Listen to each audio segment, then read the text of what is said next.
Grant Whitmore's mansion perched precariously on a cliff in the Outer Banks, North Carolina, where the Atlantic waves roared ceaselessly.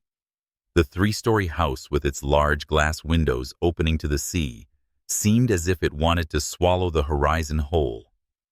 Inside, walnut wood furnishings and Persian rugs stretched across the floors, but the atmosphere was cold, devoid of laughter.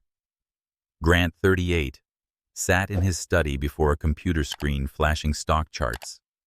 His investment empire, Whitmore Capital, was at its peak, managing billions of dollars for hedge funds and private clients around the globe. But tonight, his eyes were vacant, and the glass of whiskey on the table was half empty. A soft knock echoed. His wife, Vanessa, stepped in.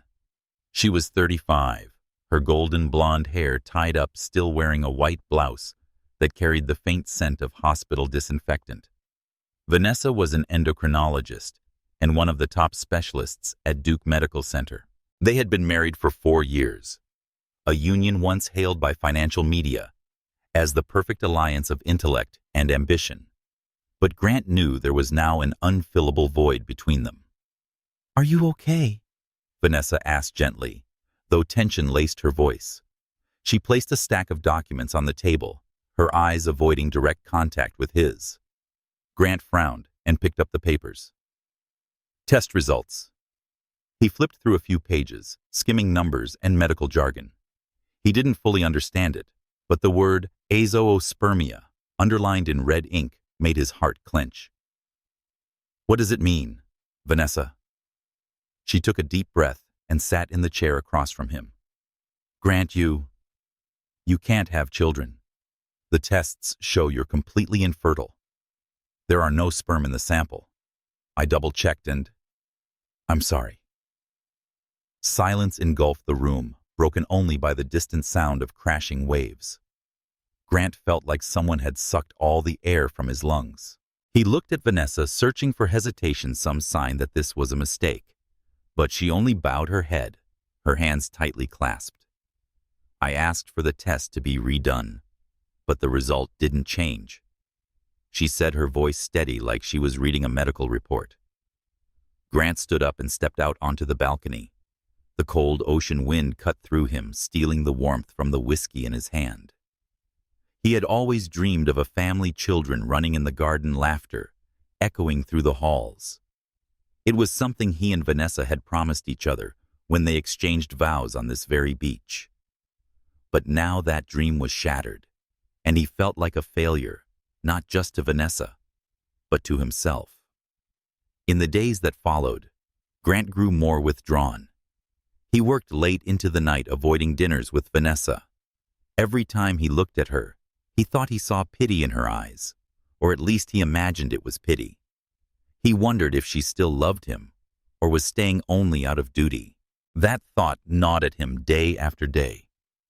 One evening, as Vanessa was getting ready for bed, Grant walked into the bedroom holding a stack of papers. "Read this," he said, his voice dry. It was a divorce agreement. Vanessa froze, her eyes wide. "Grant, what are you doing? We can get through this. There are other ways. IVF, adoption." "No, Vanessa," he interrupted, his voice trembling. "You deserve someone who can give you a family. I'm not that man. I don't want you trapped in an incomplete marriage." He turned away, not wanting her to see the tears forming in his eyes. Vanessa didn't protest further. She signed the papers, and just 2 months later, they officially went their separate ways. Grant left her with a significant sum, a Manhattan apartment, a generous bank account, and an unspoken apology. He believed he had done the right thing, freeing her from a broken man like himself. But 3 months later, while watching financial news on CNBC, a scrolling headline stopped him cold. Renowned endocrinologist Vanessa Whitmore marries young entrepreneur in the Maldives. A photo of Vanessa in a wedding dress, standing beside a tall man smiling radiantly, pierced his heart like a dagger. According to the article, the man was a 30-year-old software engineer and founder of a multi-million-dollar tech startup. Grant turned off the TV, the room sinking into darkness. He grabbed the whiskey bottle and poured a full glass, but didn't drink. He stared out at the sea where the waves still screamed as if to devour everything. Vanessa echoed in his mind, "You can't have children." But if that was true, why did she leave him so quickly? Why didn't she fight for them? A seed of doubt began to take root, but he crushed it immediately. He couldn't face the possibility that it had all been a lie. That night, Grant Whitmore, the man who once held the world in his hands, felt like he had nothing left. Grant Whitmore's seaside mansion, once a symbol of luxury, now resembled a mausoleum. The large glass windows still opened toward the Atlantic Ocean, but the sunlight streamed in, could no longer chase away the chill inside. 5 years had passed since Vanessa left, and Grant had turned himself into a ghost, silently moving through the empty rooms. He was 43, but his face bore deep lines etched by loneliness and numbness. Whitmore Capital still dominated the financial markets, but Grant managed it remotely through video calls and emails. He no longer appeared at Wall Street events, and no more interviews in Forbes. He had become just a name a legend whispered about in boardrooms. Each of Grant's days looked the same. He woke at 5 a.m. and jogged along the beach until he was breathless, as if punishing his body. Then, he sat in his study late into the night analyzing charts and signing deals. Whiskey had become his only companion. Bottles of expensive Macallan lined the glass cabinet, but he didn't drink to savor, it was to forget. Forget Vanessa. Forget the lie about infertility. Forget the dream of a family he once believed was his destiny. Grant severed all social ties. His phone held only the numbers of his assistant and a few trusted partners. Invitations to parties, charity auctions, and even date offers from women of high society, all were flatly declined. "I don't have time," he would say. But he no longer had trust. To him, women were now nothing more than traps wrapped in silk and smiles. Vanessa had taught him that lesson, and he had no intention of learning it again. His younger sister, Claire Whitmore, was the only one still trying to pull him back from the abyss. Claire, 35, was a sharp financial investor running the London branch of Whitmore Capital. Every time she flew to the U.S., she visited him bringing bottles of French wine and stories from the outside world. But Grant always kept his distance. "I'm fine," he said in a monotone, though they both knew it was a lie. Claire once tried setting him up with a few of her friends' intelligent, independent women, but Grant looked at them with cold eyes, as if they were just numbers on a spreadsheet not worth the investment. "You're killing yourself, Grant," Claire said during one of their rare arguments. "Do you think living like this punishes Vanessa? She doesn't care. She's probably living happily with her new husband while you bury yourself in this house." Grant didn't reply. He poured another glass of whiskey and stared out at the sea where the waves still howled, like they had 5 years ago. But even the strongest walls eventually crack. On a rainy October night, Grant was invited to a charity gala in Wilmington, a few hours' drive from his mansion. He didn't want to go, but the main sponsor was a major client of Whitmore Capital, and he couldn't refuse. He wore a suit, drank a glass of whiskey to steel himself, and drove his Bentley to the event. The gala occurred in a luxury hotel with sparkling chandeliers and carefully calculated conversations. Grant stood in a corner, drink in hand, avoiding every curious glance. He drank more than usual, trying to dull the emptiness gnawing at his chest. When the party ended, the rain was pouring down like a waterfall. Grant declined the driver and chose to drive himself home. The road was slick, and streetlights were blurry through the sheets of rain. He didn't realize he was lost until the car stopped on a deserted road miles from home. He stepped out, suit-soaked, head spinning from whiskey and memories. The image of Vanessa in her wedding dress, Her smile beside another man burned clearly in his mind. "You're a failure," he muttered, voice drowned by the rain. Then he collapsed right on the roadside, body drained, soul shattered. The rain kept falling, washing away all sound, leaving the man who once held the world in his hands lying motionless in the dark. No one knew who he was. No one heard his cry for help. For the first time in his life, Grant Whitmore was completely invisible. The rain continued relentlessly pouring on the deserted road outside Wilmington, turning the roadside into murky puddles. Grant Whitmore lay motionless, his soaked Armani suit clinging to his body, his pale face dimly lit under the faint streetlights. The sound of rain drowned out everything else, and no car passed by during that stormy night. He might have lain there for hours, perhaps forever, if not for a small figure that emerged from the curtain of rain. Talia Brooks, 28, had just finished a late shift at the Wilmington Community Library. Wearing a green raincoat and a worn-out backpack slung over one shoulder, she walked under the flickering light of her phone's flashlight. Talia had worked at the library for 3 years, mostly night shifts, organizing books and supporting reading programs for underprivileged children. The job didn't pay much, but she loved how books opened up new worlds and the kids' smiles when she read stories to them. She had planned to catch the last bus home to her small apartment tonight, but the rain had thrown everything off. As she walked down a narrow road, her flashlight caught a motionless figure by the roadside. She stopped, heart pounding. "Hey, are you okay?" she called out, but there was no response. She stepped closer and saw a man in an expensive suit, now filthy with mud. His face was pale and his breathing shallow. Talia knelt to check his pulse. He was alive, but not well. The faint smell of alcohol on his breath made her frown, but she didn't hesitate. She pulled out her phone and called 911, her voice calm but urgent. "I found an unconscious man on Old Mill Road near the intersection with 17th. He needs help right away." While waiting for the ambulance, Talia dragged Grant to a drier spot under a tree and shielded him from the rain with her raincoat.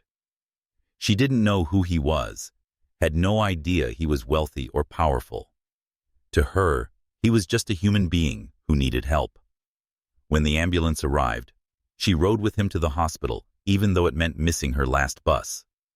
"I'll stay until they reach his family," she told the paramedics, though she didn't even know why she said it herself.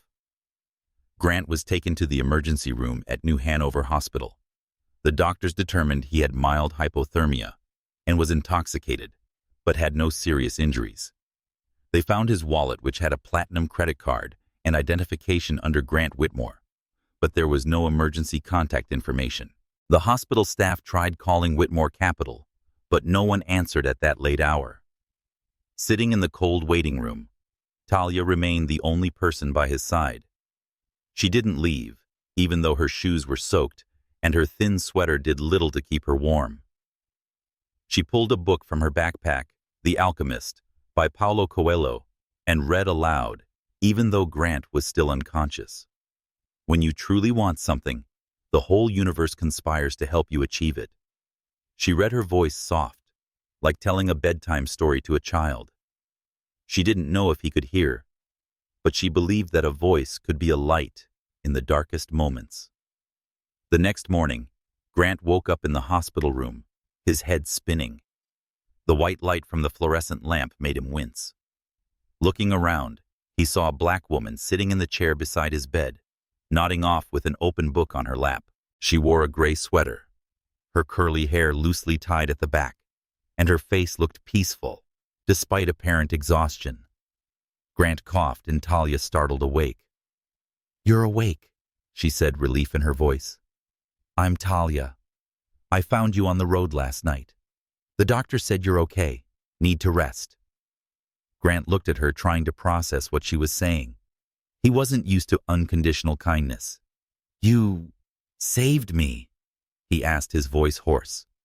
Talia smiled and shrugged. "I just called 911. You saved yourself by still breathing. She stood up, gathering her things. The hospital got in touch with your assistant. You'll be okay now. I've got to get to work. You stayed the whole night, Grant asked, still full of doubt. He couldn't understand why a stranger would do that. Talia nodded. No one should be alone in a hospital. You're okay now, right? She waved, then walked out of the room, leaving Grant with a strange feeling, like a flicker of light had just passed through his darkened life. Grant Whitmore lay in his hospital bed, the white fluorescent light still stinging his eyes. The steady beeping of medical machines filled the room, but his mind was elsewhere. The image of Talia Brooks, the girl with the soft smile, and the book in her hands, played on a loop in his head. He wasn't used to kindness like that, without conditions, without calculation. In his world, everything had a price, a contract, a relationship, even a thank you. But Talia had stayed all night reading to a drunken stranger and then left without asking for anything. That made him both curious and uneasy. The doctor walked in to check the chart. Mr. Whitmore, you're lucky. Just mild hypothermia and intoxication. We'll discharge you this afternoon, but you need to rest and cut back on the alcohol. Grant nodded, but he wasn't listening. He was thinking about how to find that girl again, not because he wanted to repay her, or at least that's what he told himself, but because she had made him feel something, a flicker of warmth he thought he'd long lost. Grant's assistant, a middle-aged man named Harold, arrived shortly after. Harold was the only person Grant trusted in business, a highly efficient machine who could solve any problem. I've arranged a car to take you back to the mansion, Sir Harold said, iPad in hand. And I've dealt with the police regarding the Bentley. They've towed it safely to the garage. That girl, Grant interrupted, his voice hoarse. The one who brought me here. Her name's Talia. Do you know anything about her? Harold frowned and checked his notes. Talia Brooks, 28 years old, an employee at Wilmington Community Library. She left contact information with the hospital, but nothing remarkable. Just a passerby who called 911. What would you like me to do with her? Grant was silent for a moment. He didn't know what he wanted. In his world, kindness always comes with a motive, but Talia didn't seem like that. Send her $50,000, he said finally.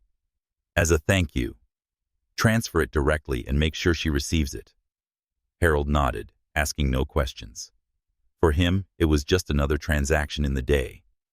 Grant returned to his mansion a few days later, but the emptiness still clung to him.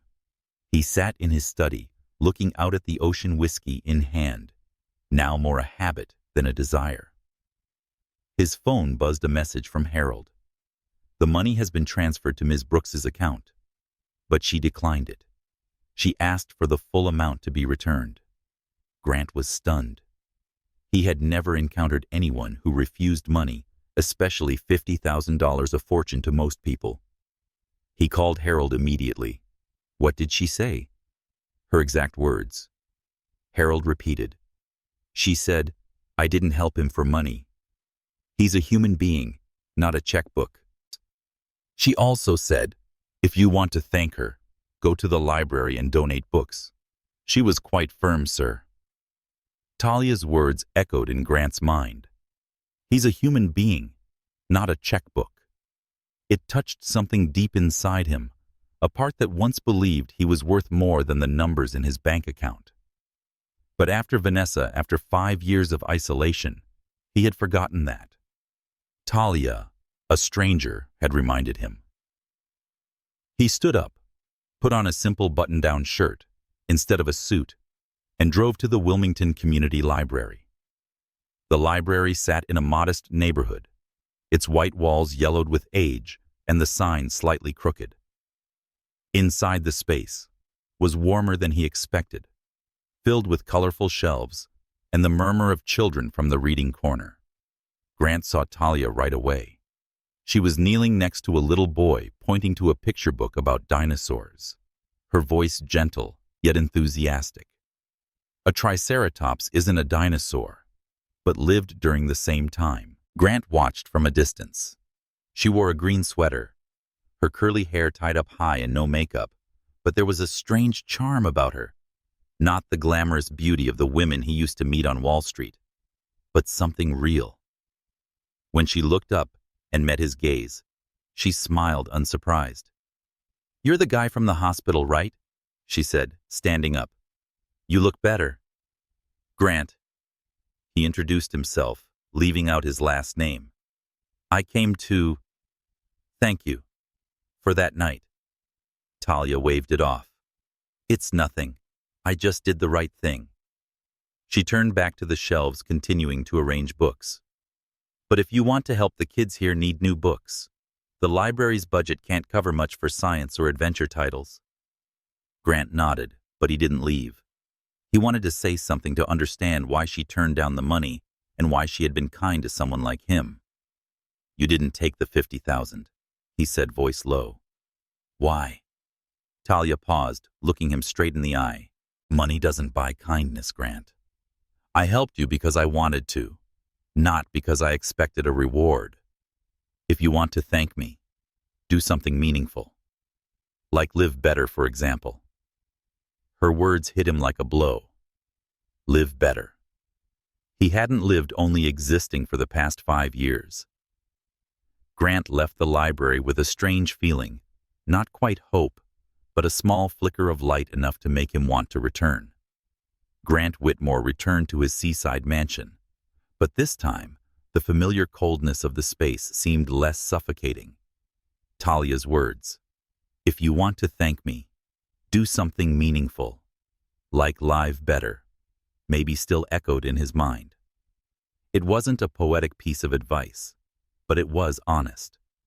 And that honesty made it impossible for him to stop thinking about her. Talia Brooks, a modest librarian, had unintentionally opened a door he thought had long been locked. The next day, Grant decided to return to the Wilmington Community Library. He didn't wear a suit or drive the Bentley. Instead, he chose an old SUV and wore a light blue shirt, trying to blend into the humble neighborhood. He brought a cardboard box filled with dozens of children's books on science and adventure, just as Talia had suggested. But deep down, he knew he wasn't just there to donate books. He wanted to see her again, to understand what made her so different. The library was busier than usual. A group of children sat in a circle listening intently as Talia read aloud. She wore a pale yellow sweater, her voice animated as she described a spaceship lost among the stars. Grant stood at the door, silently observing. How she smiled at the kids, and her patience in her answers to their curious questions, reminded him of an older version of himself, someone who once believed the world could be better than numbers and contracts. When the story time ended, Talia noticed him. "Grant, you came back," she said, her smile bright and sincere. "What did you bring this time? I hope it's not more money." Grant laughed, a sound so unfamiliar it startled even him. "No, not money. Just books," he said, pointing to the cardboard box. "For the kids, like you said." Talia opened the box, her eyes lighting up at the sight of the colorful hardcovers. "Oh, wow. Journey to the Center of the Earth and the Mystery of the Planets. The kids will love these." She looked up at him. "Thank you, Grant. This means a lot." They arranged the books together on the shelves, and to Grant's surprise, he enjoyed the moment. No computers, no stock charts, just books, and Talia's gentle voice as she told him about when she hosted a space mission for the kids, using flashlights and blankets as a spaceship. He listened, nodding occasionally, feeling like a part of himself was slowly waking up. Grant pretended to be a retired teacher, to prolong the time, saying he had once taught economics at a small school. He didn't mention Whitmore Capital, the mansion, or his wealth. "I stopped teaching a few years ago," he said, carefully. "Now I just live simply. Read. Reflect." He didn't know why he lied, but feared the truth might destroy their sincerity. Talia nodded without a hint of suspicion. I understand. Sometimes life needs to slow down. I read to find peace too. What have you been reading lately? Grant hesitated. He didn't read books, only financial reports. But then he remembered the book she held in the hospital. The Alchemist. I'm giving it a try. Talia beamed. Really? I love that book. What do you think about the idea that the universe helps us achieve our dreams? He shrugged, trying to hide his discomfort. I'm not sure. Maybe I don't quite believe in the universe yet. But looking into her eyes, he wanted to believe. In the following days, Grant found excuses to return to the library. Sometimes he brought more books. Other times he stayed behind to help Talia clean up after story time. He began to get used to the atmosphere, the smell of old paper, the sound of children giggling, and how Talia treated everyone with respect, from the elderly lady borrowing cookbooks to the mischievous boy who knocked over a shelf. She didn't judge or rush, making Grant feel like he could be a better version of himself around her. One afternoon, as the library was about to close, Talia offered him a cup of tea from an old coffee machine in the break room. They sat on plastic chairs and talked about little things, favorite books and childhood memories. Talia shared stories about the poor neighborhood where her mother worked 3 shifts to raise her and her younger brother. We didn't have much, she said, but my mom always said, kindness is the one thing that never runs out. Grant listened, feeling an invisible gap between his world and hers. He lived in a multi-million-dollar mansion, yet he had never known the kind of kindness she described. Don't you ever want more? He asked. Money, opportunity, an easier life. Talia shrugged. Money buys things, but not happiness. I like this life simple but full of meaning. What about you, Grant? What makes you happy? The question left him silent. Happy.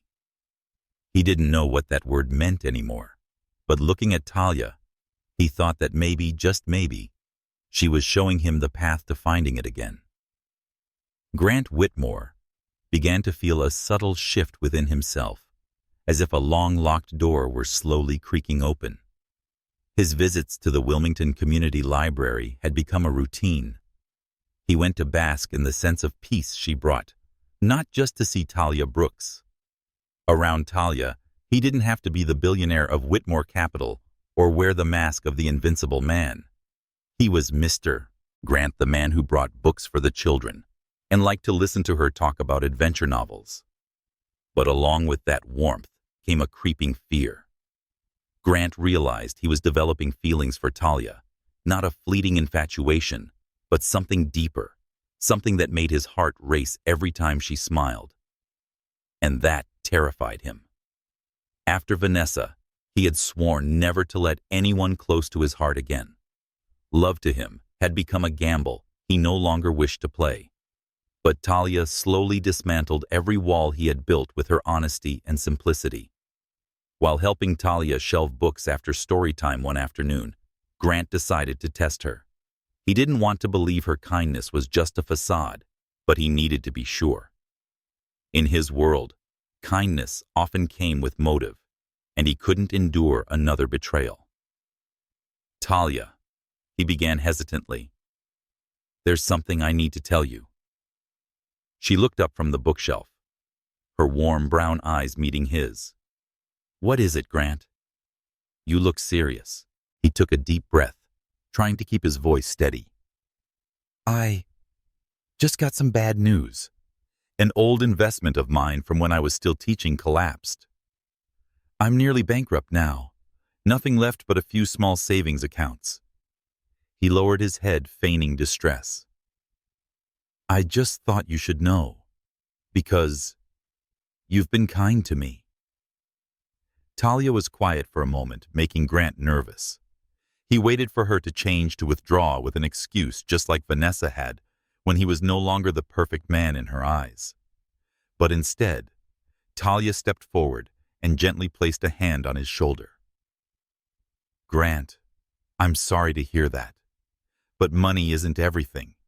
If you still have a heart, then you still have everything. Her words were like a warm breeze blowing away his doubt. He looked into her eyes, searching for any sign of insincerity, but found only honesty. "You don't care?" he asked, his voice hoarse. "I might have nothing left." Talia smiled, a gentle but resolute smile. "Grant, I'm not here because you have money or not.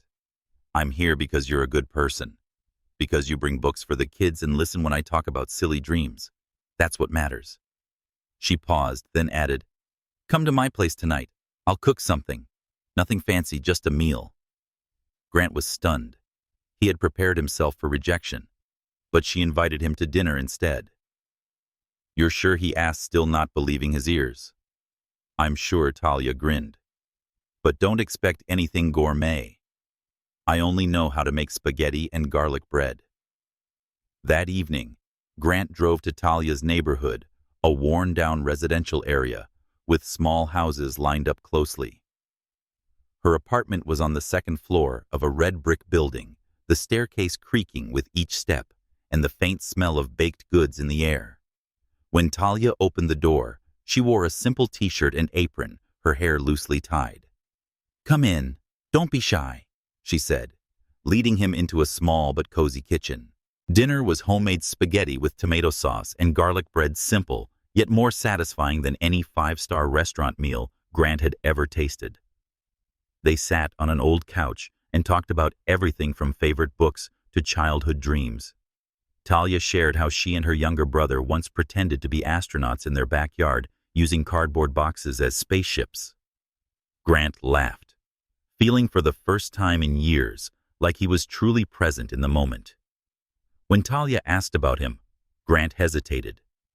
He wanted to tell the truth, but fear still held him back. "I used to have a different life," he said, choosing his words carefully. "But I lost a lot. I'm not sure I even know how to start over." Talia looked at him, her eyes soft but steady. "Grant, starting over doesn't have to be grand. You need to open your heart little by little. You're doing fine already." She touched his hand gently, and Grant felt his eyes sting at that moment. He lowered his head, trying to hide the tears. For the first time in 5 years, he cried not out of pain, but from the feeling of being seen, of being accepted as if he were still someone worth loving. That night when he returned to the mansion, Grant didn't reach for the whiskey glass. He sat on the balcony looking at the sea and thought about Talia. She had passed his test, but more than that, she had shown him a new path he now wanted to follow, even if just one small step at a time. Grant Whitmore never imagined that a simple spaghetti dinner in Talia Brooks's small apartment could change how he viewed life. In the days that followed that evening, he felt a strange sense of lightness, as if an invisible weight had been lifted from his chest. Talia, with her sincerity and warmth, made him want to believe that he could still love and be loved. But with hope came fear, the fear that his past and the truth about who he was would destroy everything. They began dating, though it was nothing like the glamorous relationships Grant had once known. No five-star restaurants or luxury vacations. Instead, Talia brought him into her meaningful but straightforward world. One afternoon, she invited him to walk in the park near the library, where they ate ice cream from an old cart and laughed as it melted down their hands. Another night, they sat on an outdoor bench, watching an old movie projected for the community shoulder to shoulder under the moonlight. Grant felt like he was living for the first time in years, not just existing. One weekend, Talia suggested taking him to the neighborhood where she grew up a few miles outside Wilmington. "I want you to see a part of me," she said, her eyes glowing. Grant agreed, though he felt slightly anxious inside. He kept the truth about his identity a secret, pretending to be Mr. Grant, a retired teacher living simply. He feared that Talia's world, so different from his life of privilege, might expose his lie. Talia's neighborhood was lined with low-rise buildings, faded paint on the walls, small front yards, overgrown weeds, and scattered children's toys. Kids ran up and down the street, their laughter echoing through open doors. Talia led him to a red brick house where her mother Evelyn still lived. Evelyn, a black woman in her 60s, with a radiant smile, greeted them with a tight hug. "So, this is the Grant my daughter keeps talking about," she exclaimed, her voice full of life. "Come on in, I've made cornbread." Lunch at Evelyn's house was an experience Grant had never had before. A worn wooden table covered with a floral cloth, piled high with comforting but straightforward dishes, cornbread, stewed beans, fried chicken, and a pitcher of homemade sweet tea. Neighbors dropped by, chatting cheerfully. No one cared who Grant was or what he had. They just smiled, asked questions, and offered him more food. Grant, who had once dined with billionaires in grand halls, was stunned to realize he had never felt more at home than he did right now. While Talia helped her mother wash dishes, Evelyn pulled Grant onto the porch. "Talia's a special girl," she said quietly.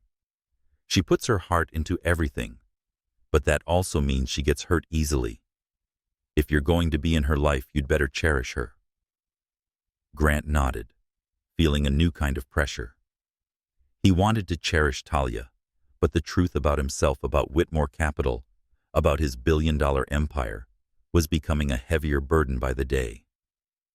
That evening on the drive back, Talia pulled over at an empty field where the city lights shimmered in the distance.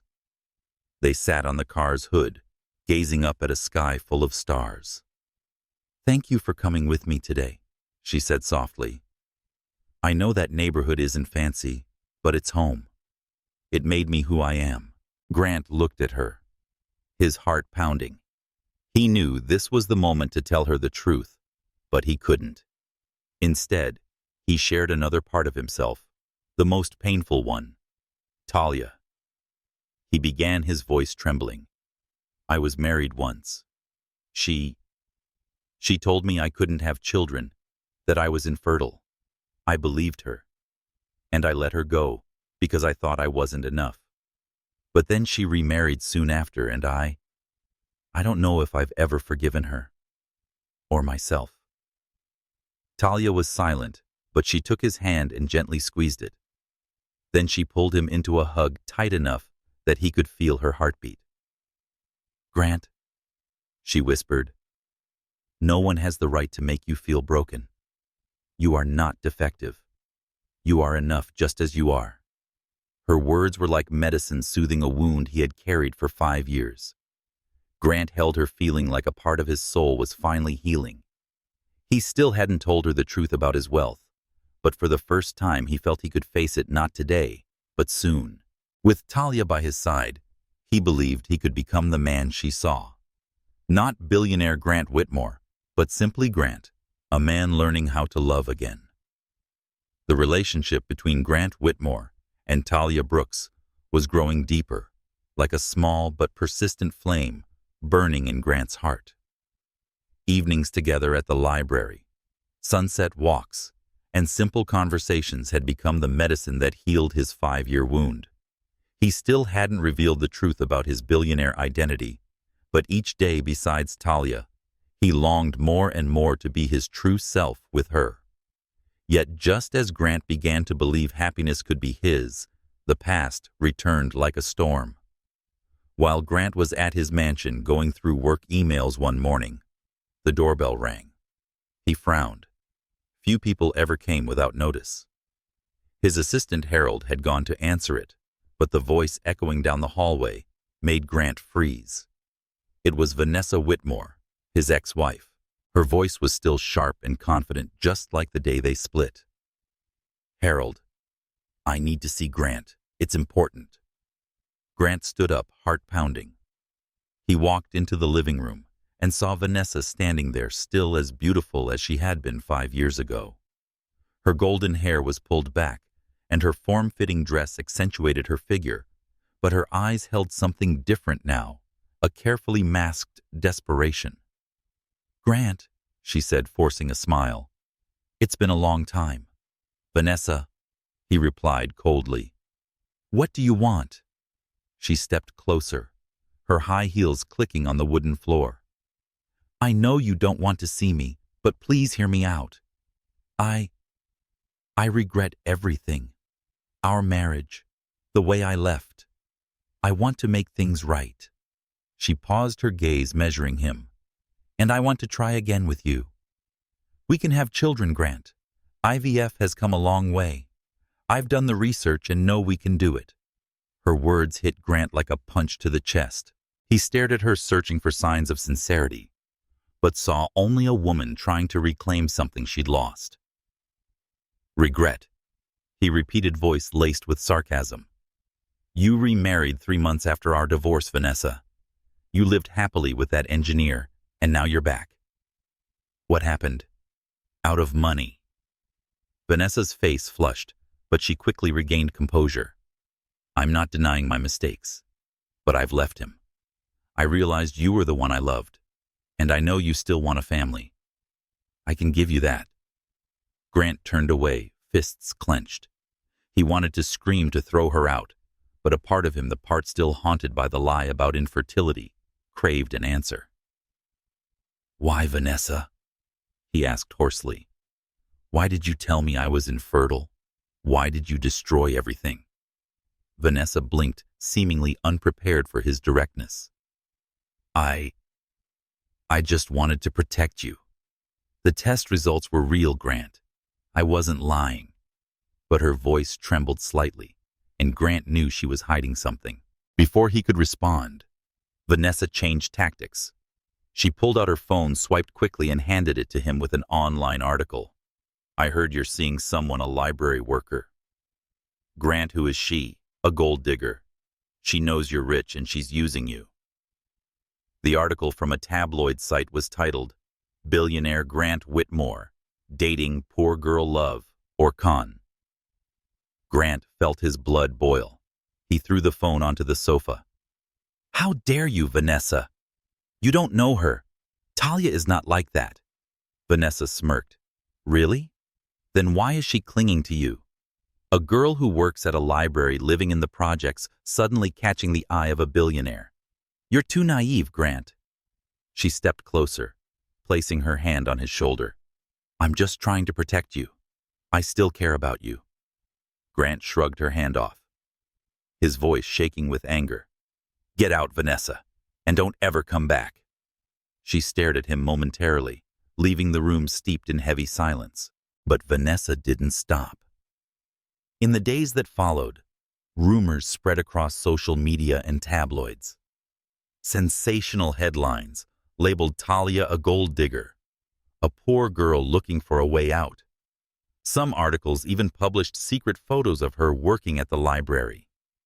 Grant knew Vanessa was behind it all. She had media connections and enough cunning to manipulate public opinion. He tried to contact Talia, but she didn't reply to his messages. When he went to the library, she only said briefly, "I need time, Grant." Talia was under pressure from all sides. Her co-workers at the library began to look at her differently, some whispering behind her back. A few parents even requested that she not read to their children, afraid she was untrustworthy. Talia, who had always lived honestly, now felt like the whole world had turned against her. But she didn't blame Grant. She needed time to face the storm. Meanwhile, Grant sat in his mansion for the first time in years, without reaching for a glass of whiskey. He knew he had to act. Vanessa could hurt him, but he wouldn't let her touch Talia. He called Harold and instructed him to investigate the source of the articles and prepare a plan to fight back. But deep down, Grant knew the most important thing he needed to do was tell Talia the truth about himself, Whitmore Capital, and everything. Only the truth could save the love he had just found. The storm of rumors stirred up by Vanessa Whitmore had yet to settle, and Talia Brooks felt the weight of it every day. At the Wilmington Community Library, once her peaceful haven, she now faced probing stares and whispered gossip behind her back. A former co-worker who used to be close now avoided her, and the library manager gently suggested she should take a few days off to prevent further trouble. Though heartbroken, Talia remained resilient. She didn't want lies to define her, but the pressure from public scrutiny pushed her to her limits. Meanwhile, Grant Whitmore worked tirelessly to protect Talia. He assigned Harold his loyal assistant to trace the origins of the tabloid articles and contacted lawyers to prepare lawsuits against the outlets spreading false information. But Grant knew the most important thing he had to do was face Talia and tell her the truth about who he was. He had postponed it for too long, and now the lie about being a retired teacher threatened to destroy their relationship. Yet before he could act, another obstacle emerged: his family. Claire Whitmore, Grant's sister, flew in from London to North Carolina when she heard about the scandal involving her brother. Claire, 35, was a sharp woman with short brown hair and a Wall Street-hardened wardrobe. As director of Whitmore Capital's European branch, she inherited the family's financial brilliance and a commanding personality. Claire loved Grant, but always believed he was too soft regarding relationships, especially after his divorce from Vanessa. That afternoon, Claire showed up at Grant's mansion unannounced. She walked into his study, where he reviewed legal documents related to the lawsuit. "Grant, what are you doing with your life?"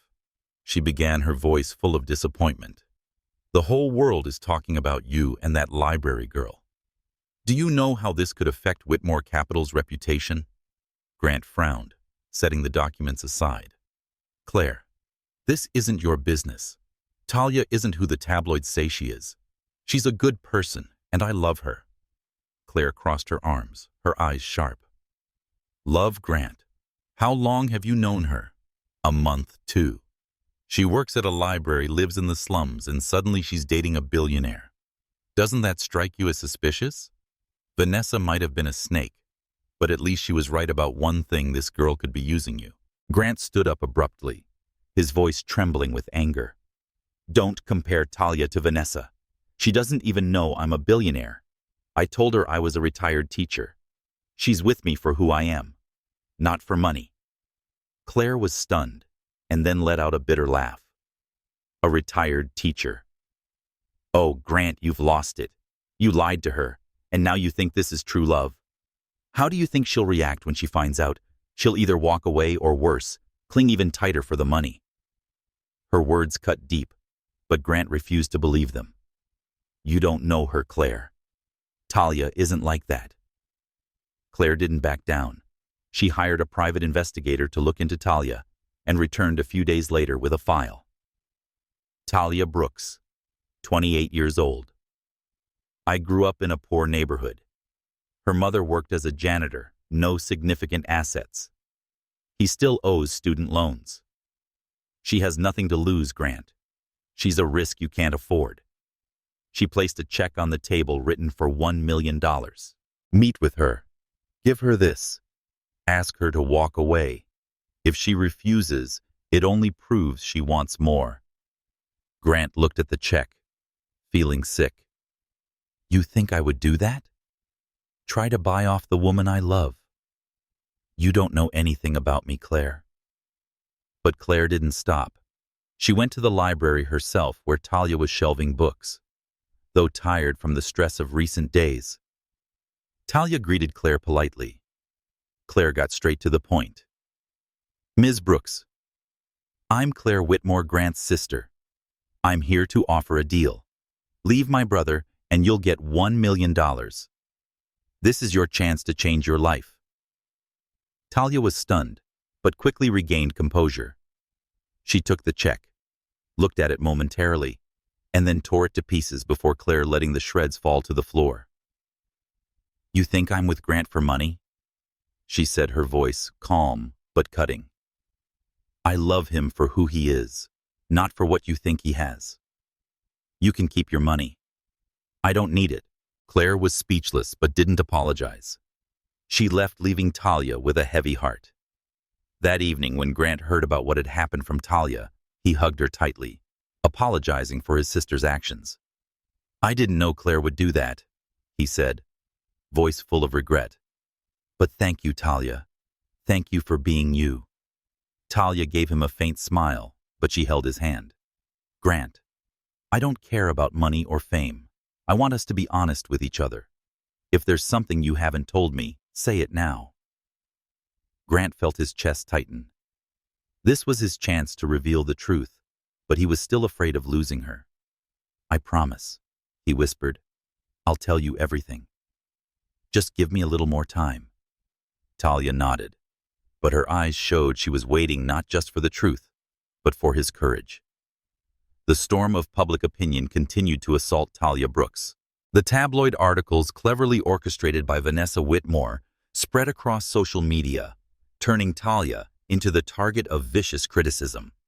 They called her a gold digger, a poor girl looking to level up, and even a threat to the Whitmore family name.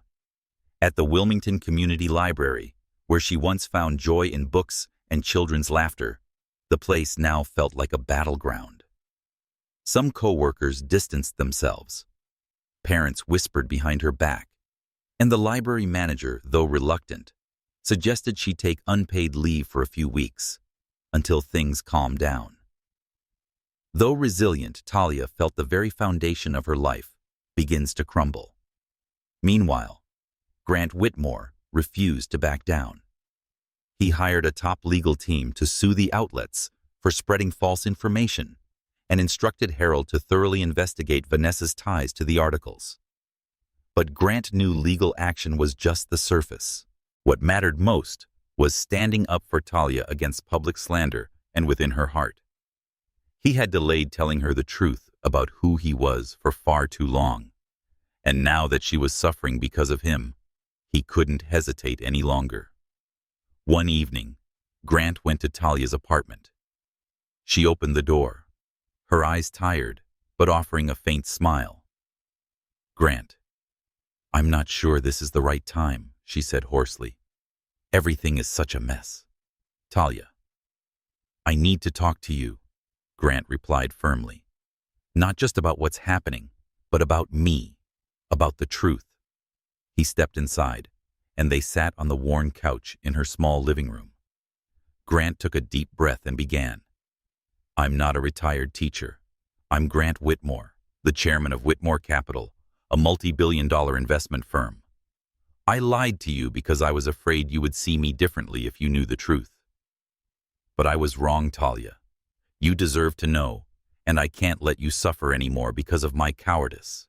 Talia was silent, her eyes wide. She blinked as if trying to process it all. A billionaire, she echoed, her voice shaking. Grant, why didn't you tell me sooner? I thought we were being honest with each other. I'm sorry, Grant said, taking her hand. I was afraid of losing you. But I promise from now on, no more secrets. I love you, Talia, and I'll do anything to protect you. Talia pulled her hand away and stood walking to the window. Grant, I don't care who you are, a billionaire or a teacher, but I'm hurt because you didn't trust me. And now the world is calling me a gold digger when I didn't even know you were rich. What am I supposed to do with that? Grant stood and walked to her. Let me fix it. I'll face it all, the media, Vanessa, my family. But I need you by my side. Do you want to keep going, Talia? Even with everything against us? Talia turned back, her expression softening. I love you, Grant. But I need you to stand up, not just for me, but for both of us. She took his hand, and in that moment, Grant knew there was no turning back. Grant held a press conference at Wilmington's largest hotel the next day. He stood before dozens of reporters, camera flashes blinking rapidly. Talia reluctantly agreed to stand beside him, dressed in a simple but elegant blue dress. Grant looked directly into the cameras, his voice clear and strong. I'm Grant Whitmore, and this is Talia Brooks, the woman I love. The rumors about her are false, spread by people who want to harm us. Talia is the most genuine person I've ever met. She was there for me when I had nothing but a broken heart. She's the only person who's told me the truth in the past 5 years. The room fell silent, then erupted with questions. Grant answered briefly, refusing to dive into personal details, but his message was unmistakable. He would no longer allow Talia to be hurt. Standing beside him, Talia gripped his hand tighter, feeling a weight lift from her shoulders. But just after the press conference, another piece of news stunned them. Talia, during a routine health check, prompted by stress, received a call from her doctor with unexpected results. She was pregnant. She called Grant, her voice trembling. "Grant, I'm pregnant. We're going to have a baby." Grant, back at the mansion, nearly dropped his phone. He rushed to Talia's apartment and embraced her tightly. "Are you sure?" he asked, eyes wide with joy and disbelief. "Talia, I can't believe it." She nodded, smiling through tears. "I can't believe it either. But it's real, Grant. We're going to be a family." Their joy, however, was shadowed by the memory of Vanessa's lie. If Talia was pregnant, it meant the infertility diagnosis from years ago was false. A surge of anger rose in Grant, but more than that, a resolve. He had to uncover the truth not just for himself, but for the child they were expecting. The news of Talia Brooks' pregnancy was like a beam of light cutting through the dark clouds swirling around her and Grant Whitmore's lives. In Talia's small apartment, the two sat on the sofa, fingers intertwined, their eyes filled with joy and anxiety. Grant couldn't take his eyes off Talia. His heart pounded with happiness, but also with a lingering question that haunted him. If Talia was pregnant, what did that say about the old lie of his infertility? The truth, no matter how painful, was now something he had to face not only for himself, but for the future of the unborn child. Grant took Talia to a top private hospital in Raleigh, where he requested comprehensive tests to confirm the pregnancy and check the health of both mother and baby. When the image of a tiny life appeared on the screen in the ultrasound room, Grant felt his eyes sting with emotion. It was a miracle, something he had once believed would always be out of reach. The doctor, a middle-aged woman with a gentle voice, smiled. "The fetus is around 8 weeks along and developing normally. Congratulations to both of you." Talia gripped Grant's hand, tears rolling down her cheeks. "We did it, Grant," she whispered. He kissed her forehead, but inside, a storm of rage toward Vanessa, Whitmore began to burn. The infertility diagnosis had not only destroyed his marriage, but had condemned him to 5 years of loneliness and self-blame. Now, with living proof before his eyes, he knew it had all been a lie. After the appointment, Grant contacted Harold, instructing him to investigate the medical tests Vanessa had once provided thoroughly. He also hired a legal team, specializing in medical malpractice, to begin preparing a lawsuit against Vanessa and the doctor involved. "I want the truth," he said to Harold, over the phone, his voice shaking with anger.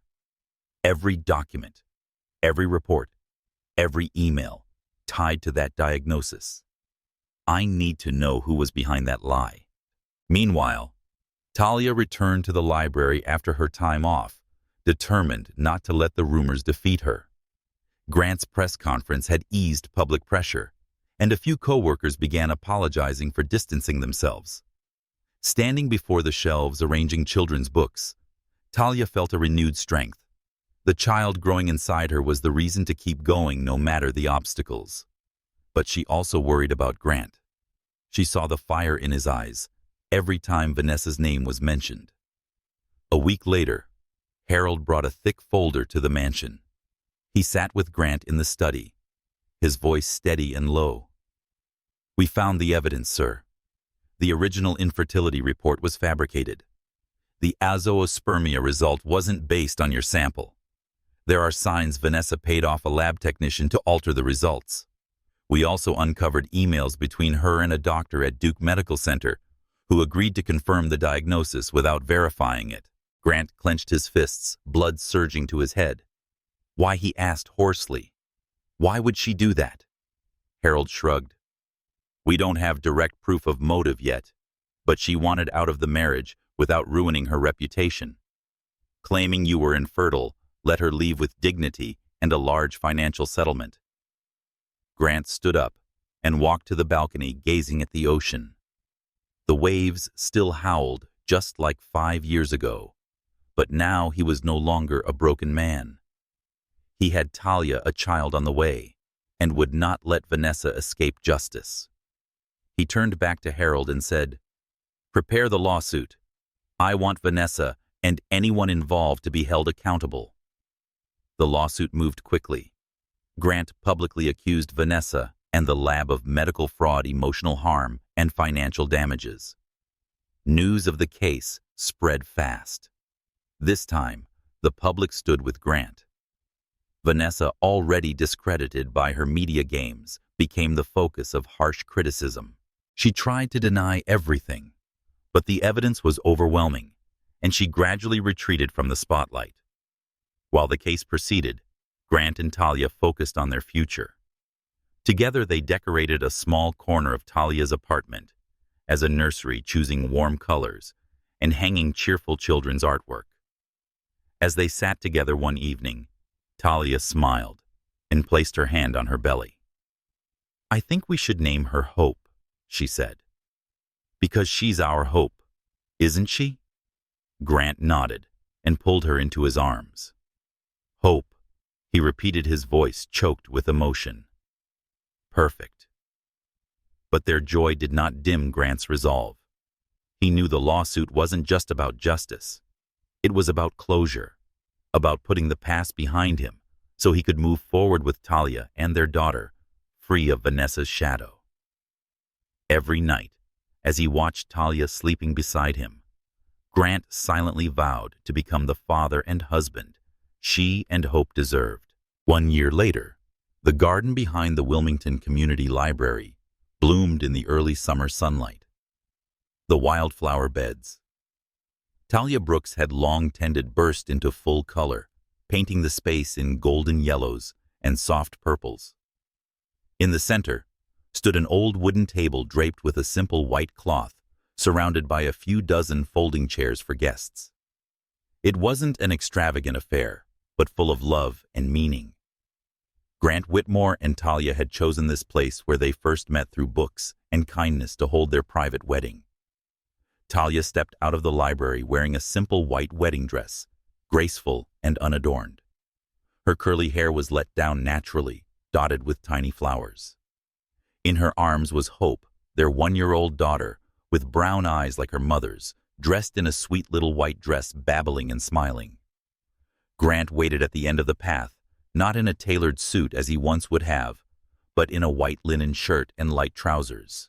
When he saw Talia and Hope, he smiled, his eyes lighting up with happiness. This was the family he once thought he would never have. The ceremony was short, but heartfelt.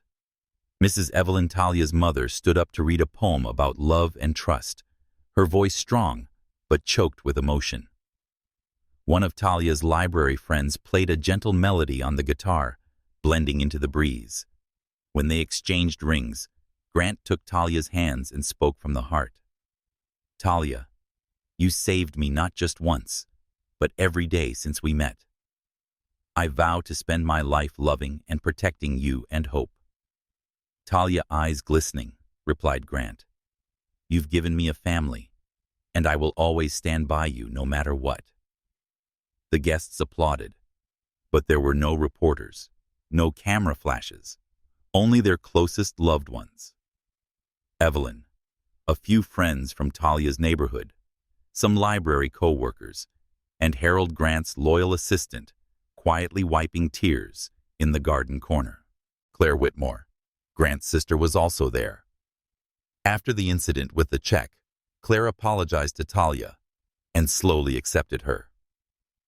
Seeing Grant truly happy with Talia and Hope, Claire realized their love was genuine beyond status and fame.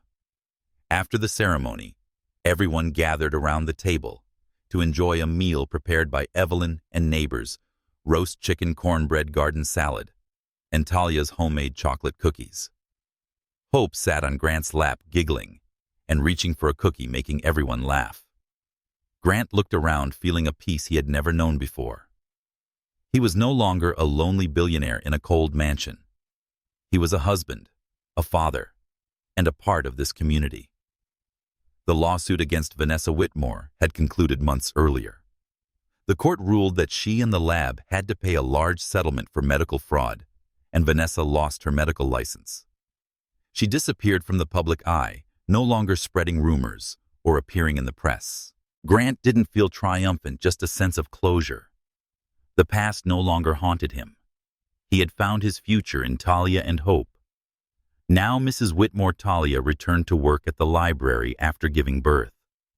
She launched a free reading program for underprivileged children, funded by an established grant, but she insisted it be named the Hope Fund, rather than bearing the Whitmore name. "This isn't about us," she told Grant. "It's about the children, about giving them a chance to dream." Grant, who used to attach his name to major projects, learned from Talia that true meaning often lies in simplicity. One afternoon, as golden sunlight bathed the garden, Grant and Talia sat on a bench, Hope asleep in her mother's arms. They watched the neighborhood kids play near the library, laughter echoing in the air. "Did you ever think we'd make it here?" Talia asked softly. Grant shook his head and squeezed her hand. "No, but I thank the heavens every day you found me in that rain." He kissed her forehead, then looked at Hope, the little girl named after Hope itself, the symbol of unconditional love that had changed his life. The Whitmore family eventually embraced Talia. Claire, after many conversations, became one of her fiercest defenders. She even offered additional funding for the library, but Talia just smiled and said, "You can help by playing with Hope. That's more than enough." Through Talia, Grant learned that family wasn't just blood. It was the people who chose to stand by you through everything. As the sun set, Grant and Talia stood hand in hand, leading Hope home, not to a grand seaside estate, but to a smaller, cozier house near Talia's old neighborhood. There, they would write the next chapter of their story, not as a billionaire and a librarian, but as two people who found each other in the dark and built a legacy of love together.